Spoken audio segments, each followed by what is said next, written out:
দেশের রাজনীতিতে খুব ধীরে হলেও বইতে শুরু করেছে নির্বাচনে হাওয়া।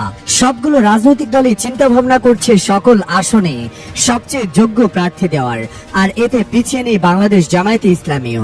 বিশ্বস্ত সূত্র বলছে 300 আসনে প্রার্থী দেবে বাংলাদেশ জামায়াতে ইসলামী। এসব প্রার্থীর নামও ঘোষণা করা হয়েছে দলীয় ফোরামে। সেই সঙ্গে প্রার্থীদের পক্ষে মাঠে নামার নির্দেশ দেওয়া হয়েছে নেতাকর্মীদের। তবে বিভিন্ন সামাজিক যোগাযোগ মাধ্যমে ঘুরে বেড়াচ্ছে নতুন কিছু ধর্মভিত্তিক জনপ্রিয় বক্তাদের নাম। বাংলাদেশ ইসলামিক স্কলাররা হতে যাচ্ছেন জামায়াতের সঙ্গী। তাদের নিয়ে জামায়াত লড়বে আসন্ন ত্রয়োদশ জাতীয় সংসদ নির্বাচনে। কারা পেতে যাচ্ছে জামায়াতের নির্বাচনী টিকিট, এই বাস্তবতা কতটুকু গুঞ্জন ও সত্য জানবো এবং জানাবো এই ভিডিওতে। রফিকুল ইসলাম মাদানী আগামী নির্বাচনে বেশ কিছু আসনে ইসলামিক স্কলারদের প্রার্থিতা দিতে যাচ্ছে বাংলাদেশ জামায়াতে ইসলামী, আর এখানে বারবার উচ্চারিত হচ্ছে রফিকুল ইসলাম মাদানীর নাম। রাজনৈতিক বিশ্লেষকরা মনে করছেন তার জন্মস্থান নেত্রকোনা 5 পূর্বধলা আসনে তাকে নমিনেশন দেওয়া হতে পারে। রফিকুল ইসলাম মাদানী প্রত্যক্ষভাবে জামায়াতের সাথে জড়িত না থাকলেও দলটির সাথে তার সূক্ষ্মতা বহুদিনের। যখন তিনি কারাবন্দী ছিলেন, জামায়াতে ইসলামী তখনও তার পরিবারের খোঁজ খবর নিয়েছেন বলে জানা যায়।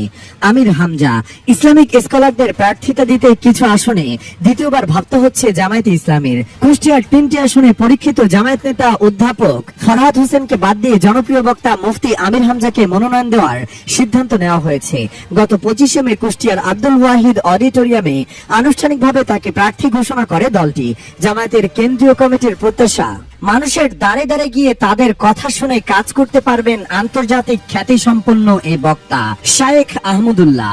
বাংলাদেশের যে কোনো আসন থেকে শায়েখ আহমদুল্লাহ শক্ত প্রতিদ্বন্দ্বিতা করতে পারবেন বলে মনে করেন জামায়াতের ভক্তরা।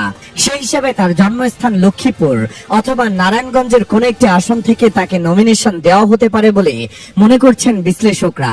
তবে এই প্রস্তাব তিনি গ্রহণ করবেন কিনা তা নিয়ে যথেষ্ট সন্দেহের অবকাশ আছে, কারণ অন্তর্বর্তীকালীন সরকারের ধর্ম উপদেষ্টার পদটি শায়েখ আহমদুল্লাহকে দেওয়ার কথা হয়েছিল, কিন্তু সাধারণ মানুষের কাতারে থেকে জনগণের হয়ে কাজ করতে চান বলে জানিয়েছিলেন তিনি। তাই অনেকেই মনে করেন তিনি রাজনীতিতে না গিয়ে তার প্রতিষ্ঠিত আসুন্নাহ ফাউন্ডেশন থেকে দেশের জন্য কাজ করবেন।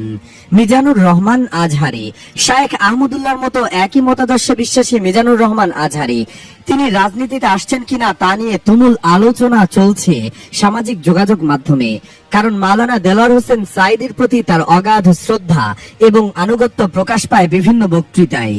তার জন্মস্থান ঢাকা 5 আসনের ডেমরা এলাকা থেকে নির্বাচন করলে তার জয়ী হওয়ারও ব্যাপক সম্ভাবনা রয়েছে। তবে রাজনীতি নয়, বরং সমাজসেবা ও ইসলাম প্রচারের মাধ্যমে নিজেকে নিয়োজিত রাখবেন বলে জানিয়েছেন মিজানুর রহমান আজহারি। তার ইচ্ছা দলমত নির্বিশেষে এদেশের মানুষ ইসলামের সৌন্দর্য হৃদয়ে ধারণ করুক। তবে ইসলামী ছাত্র শিবিরের প্রতিষ্ঠাতা সভাপতি ডক্টর শফিকুল ইসলাম মাসুদ সম্প্রতি বেশ ভূমিকা রেখেছিলেন মিজানুর রহমান আজহারির পটুয়াখালীর মাহফিলে। বলে রাখা ভালো, পটুয়াখালী 2 আসনের জামায়াতের টিকিটপ্রাপ্ত প্রার্থী এই ডক্টর মাসুদ এই মাহফিলকে তার নির্বাচনী প্রচারের কৌশল হিসেবে দেখছেন পটুয়াখালীর মানুষ।